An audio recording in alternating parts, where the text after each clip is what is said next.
getting to do a lot of our stunts. And there's that countdown of 3, 2, 1, go. And then, you know, all hell breaks loose. Man, need a new wig for real. The marketing for Thunderbolts has been crazy. I don't care what nobody says. Like, I genuinely think this might be one of the best MCU movies out there. Ain't nobody knew what Guardians was until it happened. That was the easy part. Yeah. So here we're at the Merdeka 118, getting ready to do a real base jump off the second largest building in the world. She ain't about to jump off that. Ain't no way she about to jump off that. Okay. Any stunt in any movie, this is amazing. How many times do you see someone throwing themselves off the building? A lot, especially after I lose my parlay. Zen, I feel. Ain't no 3, fucking. 2, 1, go! Damn, you can listen to Cardi's new album the whole way down. I'm just playing. I'm not listening to that shit the whole way through. I'm throwing on some Isley Brothers.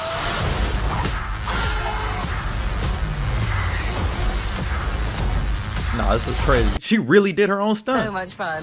Hey, they got Tom Cruise, but we got Florence Pugh. Look at Taskmaster. She ain't even in there. Cook, they ain't even trying to hide it. I need it more there. Just when you thought Marvel was done giving us some banger posters for Thunderbolts, they said, haha, here go 2 more for you. Because my brother in Christ, there's got to be a limit for just how many fire posters you can put out for a movie. But like a Randy Orton RKO out of nowhere, Marvel just dropped these brand new character posters for Thunderbolts, and they finally learned from their mistakes of those floating head posters. But they also got a little crazy, scary, spooky, hilarious with the tagline for these ones. Here we got Sebastian Stan as Bucky Barnes saying, this is a Thunderbolt, followed by a poster that just says, this is a bolt. No Usain. And then we got this poster of Florence Pugh. You know exactly what I'm about to say. Really one of the main reasons why I'm watching this movie. Florence Pugh for 2.5 hours on there. But again, this is a Thunderbolt. This is a Deadbolt. Then we got David Harbour as Alexei the Red Guardian. And you guessed it, this is a Thunderbolt. This is a Wheelbolt. And this is Wyatt Russell as John Walker, aka US Agent, a Thunderbolt, aka Dollar Tree Captain America. This is an Eyebolt. I know mechanics everywhere are going crazy right now. And this is Hannah John Kamen as Ghost, aka a Thunderbolt. And finally, this is a Lightning Bolt. And this is not my Taskmaster. This is not Tony Masters. You are not Tony Masters, little bro. Who we all know Taskmaster is cooked. Sentry better give her the Ares treatment. You want a piece of me? You want a piece? No, I want 2. But Antonia is a Thunderbolt, but not for long. This was a fun, cute little way to introduce the character posters for this movie. And the marketing team for Thunderbolts has been going crazy. I'm not gonna lie to you. They just keep saying there's levels to this. We got this poster of all of them in an asterisk. The Wheaties box one still goes absolutely crazy. They got the little ingredients here. Yelena, Winter Soldier, Red Guardian, US Agent, Taskmaster, Ghost, and Bob. Now with extra Bucky. That's crazy. That's creative. I like that. Hell, I love it. But my brother in Christ, this poster right here goes insanely hard. Of course, they're gonna kill off Taskmaster as soon as she gets some aura. This looks like the hardest rap album cover I've ever seen in my life. Look at them posing in this limo. Such posers. But I'm hyped for Thunderbolts. This movie comes out near my birthday. So what better time to spend my time than with Florence Pugh on my screen for 2 hours?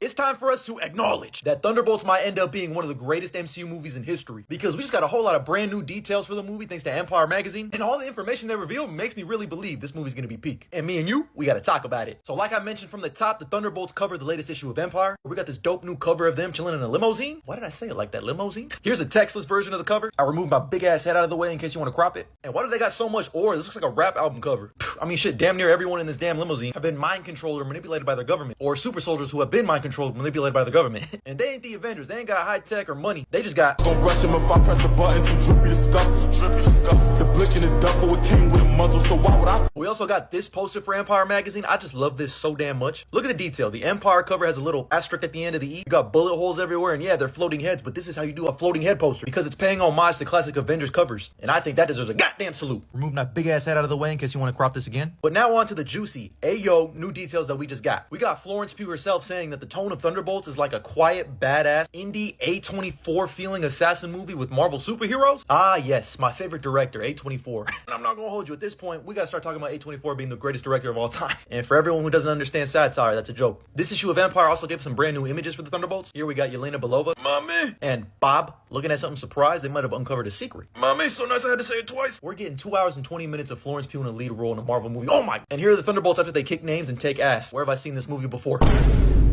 He's showing restraint. He really has improved. But the reason why I was always excited and why I'm even more excited now is because the creative team behind Beef is making this movie. And director Jake Schreier says that Thunderbolts feels different from the other MCU movies. There's an emotional darkness that we brought to this that is so resonant, but doesn't come at the expense of comedy. And I know there's a lot of people that are done with MCU comedy nowadays. They're right behind me, aren't they type shit. So that's a beautiful welcome sight. But I absolutely love this because he goes on to say on a character level, they're all a little bit lost, looking for belonging, purpose, and perhaps redemption. Particularly Lewis Pullman's mysterious Bob, the unknown quantity among the team. Bob is going through what all of them are probably secretly going through. Yelena sees part of herself in him. She's always been someone that wants to look after people. She has a sweet spot for him and essentially likes looking after him because he's useless. Like I mentioned before, these are people who have all been manipulated by their government and at one point in their life did not have free will. So of course, Yelena of all people is going to look at Bob, who's probably being experimented on because we all know he's going to be Robert Reynolds' Sentry, and is like, I like you. You remind me of me. This cast of characters can make for a really compelling narrative. And dog, this is right here where I got up standing and saluted because they said Thunderbolts is inspired by Toy Story 3? Huh? What'd you say? Yeah, that's right. I didn't stutter. The characters in Thunderbolts, like those in Toy Story 3, are facing obsolescence. Can they get out of the trash can together? Dog, directly referencing the scene that made me cry. They're going to try to make me cry, aren't they? Ugly cry too. And I know this is going to be compelling because they're going to be tackling mental health in Thunderbolts. You're talking about a group of characters that have done a lot of bad things, and maybe you're struggling with feeling good about themselves. There's an element that does speak to mental health and loneliness and how some of the darkness that we experience in our lives can't be necessarily fixed, but can only really be made lighter through connection and finding others. I'm telling you, it sounds like there's going to be a lot of substance to Thunderbolts, not just kick, kick, punch, punch action. I feel like it's actually going to have something to say, and I hope it does. Finally, there's going to be a Thunderbolts themed PSA, silence your phones, just like for Deadpool and Wolverine. It's going to show up in theaters soon. If you live in the UK, guess what? You get Thunderbolts a day early on May 1st. Watch that with your tea and crumpets.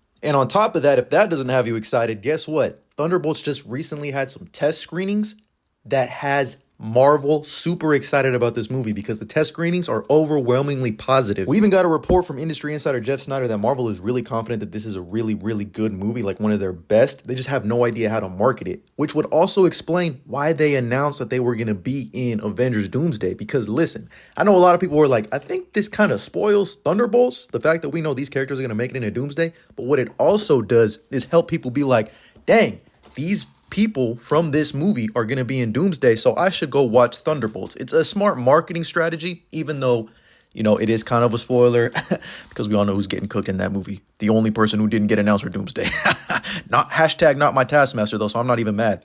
But yeah, man, I hope this opens up the opportunity for us to get a real Tony Masters. I mean, this is neither here nor there, but give us a real Taskmaster. But, I mean, you know, like, This I've been saying it from the jump, guys. I've made multiple videos on Thunderbolts. I have a lot of faith and trust in this creative team because they got people that just know how to make films onto these projects. Like, they're just not doing a template. And another great thing about this movie is the fact that they're bringing together a group of ragtag individuals and just kind of bringing them together, kind of like the Guardians. Which is why I say in my reaction, nobody knew who the Guardians were until they saw them. I mean, I knew who the Guardians were. I never really cared about other comics, to be honest with you. And then when they get onto big screen and you adapt them in a really great way, everybody loves the Guardians. They might be everyone's favorite team. So you could do the same thing here with Thunderbolts. And either way, these test screenings are super positive. They have me even more excited. And I think Thunderbolts might just be a sneaky top 10 MCU movie. But that's all the news that has me excited for Thunderbolts. Let me know what you think about this news down in the comments below. And as always, like and follow for more.